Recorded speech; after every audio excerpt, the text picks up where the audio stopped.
ब्रज भक्त अपने आत्म भूमि पे ये कमल को खिलाए हैं तासु ये शीतलता प्रदान करें। कुछ ऐसा ही क्रम હતો कल या परसों शायद, अब याद नहीं है। तदपि अब अपन आज वापस से शुरू कर रहे हैं कि वैसे एक पैराग्राफ ऐसे ढंग से है कि आदि नारायण की नाभि में सो कमल प्रकट भयो और या कमल में सु ब्रह्मा प्रकट भय और ब्रह्मा जी ने अपने में सु ब्रजलोक को विश्व सर्जन कियो। फिर यह ब्रजलोक ब्रह्मा जी में ही समाविष्ट हो गए। तब यह ब्रह्मा ब्रजलोक को विराट स्वरूप हो गए। तो ऐसे ही कमल चिन्ह से स्वामिनी जी के भावात्मक होवे सु रसात्मक सृष्टि सर्जक प्रसव धर्म वाले हैं। यानी प्रसव कोई वो एक ही प्रकार की प्रसूति को प्रसव नहीं समझना, सो मेनी काइंड ऑफ प्रसव है ना। तो यहाँ में ऐसा है कि ये कमल चिन्ह स्वामिनी जी के भावात्मक होवे सु रसात्मक सृष्टि सर्जक प्रसव धर्म वाले हैं। और फिर ये ही रसात्मक सृष्टि कमल चिन्ह भीतर समाविष्ट है। या सो कमल चिन्ह को साकार रसात्मक व्यापक ब्रह्मांड रूप समझनो योग्य है। यह में श्रुति को प्रमाण वाक्य तथा वो कहने कि भुवनात्मक कमल है। भूमा भगवान वैश्वानर की प्रत्येक रोम साकार व्यापक है। भक्ति मार्गाब्ज मार्तंड की किरण किरण प्रति परमाणु सदृश अनंत ब्रह्मांड विचरण करे हैं। अथवा अनंत रसादि लीला की रसात्मक संपत्ति किरण किरण के प्रति है। ऐसा सर्वोत्तम जी में आपको नाम है उग्र प्रतापी। उग्र प्रताप नाम से विराज रहे हैं। जो कमल है वहाँ में मुख्य कमला श्री स्वामिनी जी को निवास है। और कमल में भ्रमर वो कहने के क्या क्या को के अपने आप ही मतलब मकरंद की सौरभ से खुद अपने आप ही बंद हो जाए। तो वो कमल बुलावन कब गए कब कीनो सम्मान नेह निमंत्रण के सगे अली अधीर उल्टान। अब ये पैराग्राफ को मैं समझाना ही चाह रही हूँ कि जैसे ब्रह्मा आदि नारायण की नाभि में सु ब्रह्मा जी प्रकट भय। फिर ब्रह्मा जी ने अपने में वो कमल में सु ब्रजलोक को विश्व सर्जन कियो। फिर वह ब्रजलोक ब्रह्मा में ही समाविष्ट हो गए। अब मैं खुद ही बोलूं और खुद ही सुन लूं तो या को क्या मतलब है? या को क्या मतलब है? फिर उनमें ही जो समाविष्ट हो जाए तो ये आनंद पता ही नहीं चले ना। तो यह मैं कहा कि भाई ब्रजलोक को विश्व सर्जन कियो फिर वो ब्रजलोक ब्रह्मा में ही समाविष्ट हो गयो। तो वो ब्रह्मा ब्रजलोक को विराट स्वरूप हो गयो। अब जहाँ में समावेश हो गए जैसा अब ये मैं बोल रही हूँ और मेरे में ये बात जो समा जाए तो फिर ये अंदर पर पनपेगी। ये खेल नहीं है, कमल है खिलेगो। ये वाणी को विलास नहीं है कि हम याको मतलब बोल के वो कर लें। हाँ ये अंदर जाके हमारे ही अंदर समाविष्ट हो गया हो तो ये अंदर जाके खिलेगो जरूर। ये अपना रूप जरूर दिखाएगो।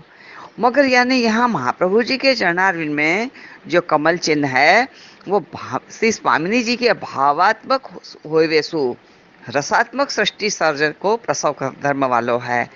यानी प्यारी जी हैं तो ही तो रसात्मक प्रसव होगा ना।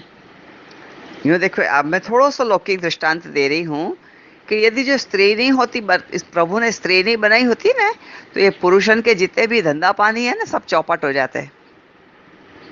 एक भी चलतो ही नहीं क्योंकि स्त्री की वजह से ही वो कहना कि लकड़ी भी चाहिए नमक भी चाहिए और घर भी चाहिए। लकड़ी यानी अग्नि और नमक यानी अनाज चाहिए ना खाएंगे का।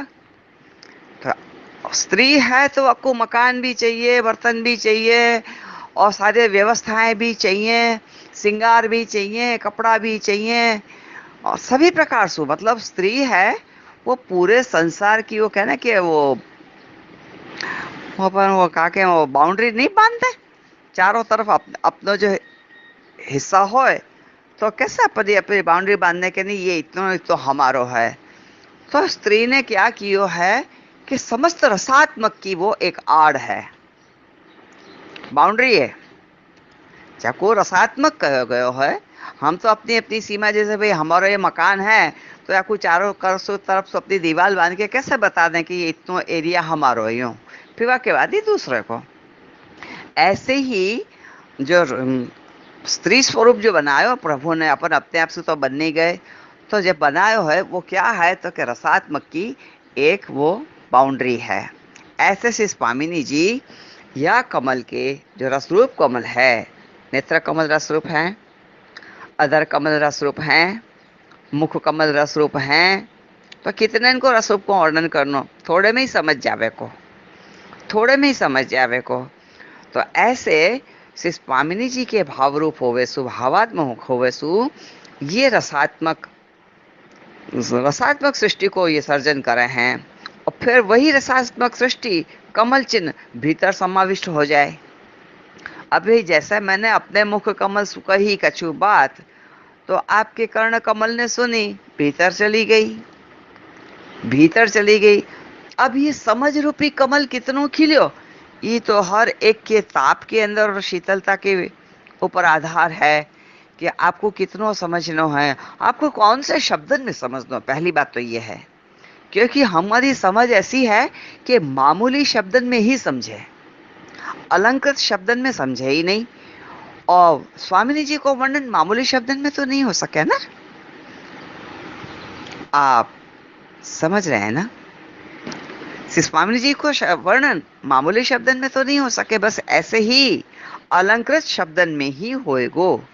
और होएगो क्या कि जो रात दिन सत्संग से पोषित हैं, कोई ना कोई बालक को संग है जो वह की आत्मा को जगा रहे है, वो आत्मा को छू रहे है और तदुपरांत वह को विकास कर रहे है, और वो पूरा प्रयत्नशील है कि कैसे भी करके या भक्त के अंदर ये पुष्टि कमल जो महाप्रभु जी के चरणारिन में कमल चिन्ह सु है, ये या के हृदय में जाके खिले या कि आत्मा में जाके खिले। क्योंकि कल अमृत बीज व्रज भक्तन के हृदय भूमि पे खिलियो हतो। तो कोई व्रज भक्त कोई और थोड़ी है, वो अपन ही तो है, कोई बाहर थोड़ी ढूंढवे जाएंगे, हमको अपने ही अंदर व्रज भक्त तो प्रकट करना है।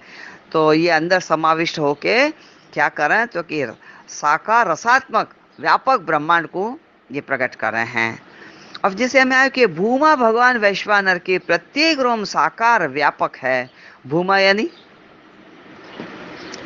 भूमिया, भील हो ना भील। एक बार श्री गोसाई जी कछ मार्ग भूल गए थे, तो हम आपको भील ने कही कि आप मार्ग भूल गए, चलो मैं आपको जहाँ तक ये सीमा है वहाँ तक छोड़ दूँ, फिर आप आगे पधार जाइयो। तो फिर वो भील को मतलब है कि भील तो रहे कहाँ, पहाड़न में रहे, गुफान में रहे, और इनको तो भील को तो कार्य लूटना ही होवे, तो ये लूटे। अब ये भगवद रस लूटो या अन्य कछु लूटो, वो तो अपनी अपनी समझ के ऊपर आधार है, वो तो अपनी अपनी समझ के ऊपर आधार है। अपने तो देखो न तो द्वारा में नहीं अनकुट भोग आवे तो वो सखड़ी को लूटवे के लिए कितने सारे भील आवे, कैसे कूद पड़े, अंदर इतना गर्म हो ने तो भी कूद पड़े, और कैसे 12 महीना वो एक सखड़ी को आधार के ऊपर जिए। क्या कोई को कछु भी बीमारी होगी तो बस यह सखड़ी के हमें सूख गयो है, ये तो बात है, सखड़ी है सूख गए, फिर भी इतना असरकारक है क्योंकि ये भूमा है।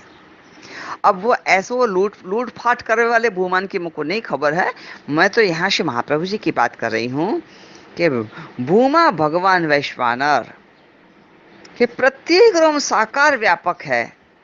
यानी आपकी एक एक रोमावली के अंदर 1-1 करोड़ श्री गोवर्धन नाथ जी विराज रहे हैं, तो साकार भयो क्या नहीं, जिनके रोम रोम प्रति प्रकटित कोटि गोवर्धन राई, बरनो कहा बड़ाई श्री वल्लभ बरनो कहा बड़ाई। ये तो कीर्तन में ही प्रमाण दे रहे हो, मैं क्या दूं, मैं क्या दूं, ये तो कीर्तन में ही आपको प्रमाण मिल जा रहे हो है। तो प्रत्येक रोम रोम के अंदर जब आप या प्रकार से व्यापक हैं, और नाम का दियो भक्ति मार्गाब जो मार्तंड, ये भक्ति नाम के सूर्य हैं, वो भौतिक सूर्य की मुझको नहीं खबर, जो कहने भक्ति मार्ग के ये सूर्य हैं, इनकी किरण किरण प्रति परमाणु सदृश अनंत ब्रह्मांड को विचरण कर रही है। महाप्रभु जी की दृष्टि जहाँ पे पड़ रही है तो वो कितनी गहरी पड़ रही है अपन अंदाज नहीं लगा सके। यदि श्री महाप्रभु जी की वाणी कुछ प्रकट कर रही है तो वो कहाँ तक, कहाँ से लेके कहाँ तक को वर्णन कर रही है, प्रकट कर रहे हैं, ये अपन नहीं समझ सके, नहीं समझ सके, क्योंकि यहाँ अनंत ब्रह्मांड विचरण कर रहे हैं, एक दो थोड़ी है। जैसे पिछले अपन ने क्लिप के अंदर सुनी कि भाई अग्नि कुमारिकाएं संधांत कृष्ण रूपता भई, यानी श्री कृष्ण के भीतर जो ब्रह्मांड स्वरूप से विराज रही हैं, ये अग्नि कुमारिका हैं, अपने जैसे अवयव कहे जाएं, मगर प्रभु उनके श्रीअंग के भीतर अवयव नहीं होते, वहां पे तो ब्रह्मांड होते हैं। तो ये सब क्या करें कि अपन जैसे अभी मैं बोल रही हूँ, आपके कान में जा रहे हो है, तो कान के द्वारा भी जो भीतर जा रहे हो है, तो वो अग्नि कुमारिकाएं हैं, वाको श्री विग्रह करके प्रकट कर रही हैं, प्रकट कर रही हैं। तो आपकी समझ में वो बात आ रही है कि मैं क्या कहना चाह रही हूं, कि इनके अब यहां तो कह रहे कि किरण कृतन किरण किरण प्रति परमाणु, अणु मात्र को भी परमाणु, चौथा भाग परमाणु अनंत ब्रह्मांड विचरण कर रहे हैं, अथवा अनंत रासादि लीला की रसात्मक संपत्ति किरण किरण के प्रति है। ऐसो सर्वोत्तम जीवन में आपको नाम है उग्र प्रतापी विराज रहे हैं।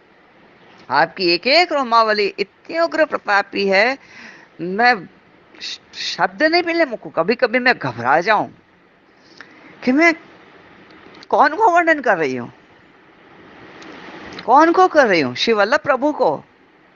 तुरंत मेरी दृष्टि श्री महाप्रभु जी के चरणारविंद की तरफ उठे, वहां एक श्रीहस्त वो आशीर्वाद रूप से जो दर्शन करूं तो मैं धन्य हो जाऊं। ये सारी स्थिति हृदय कमल के अंदर ऐसी जुड़ी हुई है, ऐसी जुड़ी हुई है कि जब ये श्रीहस्त, ये हस्तकमल जो आशीर्वाद रूपी उठो भयो है ना, तो ये कमल मेरे हृदय के अंदर खिल चुके हो, आपके उग्र प्रताप से खिल चुके हो, आपके भक्ति मार्ग आप जो मार्तंड रूप से खेल चुके हो, आपके किरण किरण प्रति परमाणु सदृश अनंत ब्रह्मांड के विचरण से खेल चुके हो। यहाँ में तो ये भी क्या है कि हमें मुख्य, जैसे कि जो कमल है वहां मुख्य कमला से स्वामी जी को निवास है, और कमल में भ्रमर अपने आप ही मकरंद की सौरभ लेके खुद ही स्वतः ही बंद हो जाए। मैं कहूँ ना कि मुको कोई के मुको कोई पूरो तो बाहर सु जाके पूरनो पड़े ना, भीतर सु करें तो बंद और बाहर सु बंद करें तो पूर दियो कहवाय। साकल एक ही प्रकार की है, साकल एक जैसे अंदर है ऐसे ही बाहर है। अबे स्टॉपर कह दो, चलो ना भाई, अंदर कहो के बाहर कहो, स्टॉपर लगा दी, अंदर सु कियो तो तुमने बंद कियो और बाहर सु कियो तो वको पूर दियो, चीज एक ही है मगर वको रूप बदल गयो। बस यही भांति सु श्री महाप्रभु जी के स्वरूप को वर्णन करने के भक्ति मार्ग आप जो मार्तंड तो अथवा उग्र प्रतापी तो जो कहने के अंदर वो कहते कहते ही अंदर से कुछ होने लग जाए और तुरंत ही वो विचलित जो विचलन हो गई, अंदर हलचल मच गई है, वो सब श्री महाप्रभु जी के चरणारविंद में यूं दंडवत कर दो न, तो ये कमल ऐसो हृदय में खिले कि जाकी कोई सीमा ही नहीं है, जाकी कोई सीमा नहीं है। और मैं ये चाहूँ कि नहीं ये कमल खिले, नहीं कमल जरूर खिले। मैं तो से अभी हृदय की बात कर रही हूँ, तदपि इच्छा तो ये हो रही है कि जैसे श्री वल्लभ प्रभु के रोम रोम में श्री कोटि गोवर्धन नाथ जी विराज रहे हैं, ऐसे हम सबन के प्रत्येक रोमावली के अंदर श्री वल्लभ विराजमान होके अपने कृपा कटाक्ष सु वही कमल को खिलाएं जो आपने अपने चरणारविंद में धारण कर रखे हैं। हम इन्हीं चरण कमल के दास हैं, दासानुदास हैं, भवे भव के दास हैं, जन्म जन्म के दास हैं, हर रूप से दास हैं, हर रीत से दास हैं, जैसे चाहो ऐसे दास हैं। मगर हे वल्लभ प्रभु, हम आपके चरणारविंद के दास हैं। और फिर आप जब आपको खिलावे हैं, अपनी कृपा दृष्टि से खिलावें, अपनी कृपा मात्र से खिलावें, अपनी वाणी के द्वारा खिलावें, कोई भगवती के संग द्वारा खिलावें, के ग्रंथन के द्वारा खिलावें, कुछ भी खिलाएं, जब ये कमल खिले न तो क्या हो जाए कि आपको मधुराधिपति कहत है, ये कमल मधुराधिपति हो जाए। मधुराष्टक ग्रंथ में जो आपको रचना है ना, तो वो क्या है कि वो तो खैर मैं ज़्यादा मधुराष्टक को नहीं खोल सकूं, मैं इतना ही कह सकूं कि आज के दिन में तो ये कमल अभी तो मेरे हृदय कमल में खिले है, अब आपके कहाँ कहाँ खिले वो आप जानो। तभी तो हृदय हैया मा हो ते होठे आवे, तो तेનું વર્ણન થયું કેમ કારણ કે હૃદયમાં ખીલ્યું તો વાણીથી વર્ણન થયું. अब आगे जहाँ खिलाएंगे तब देखी जाएगी.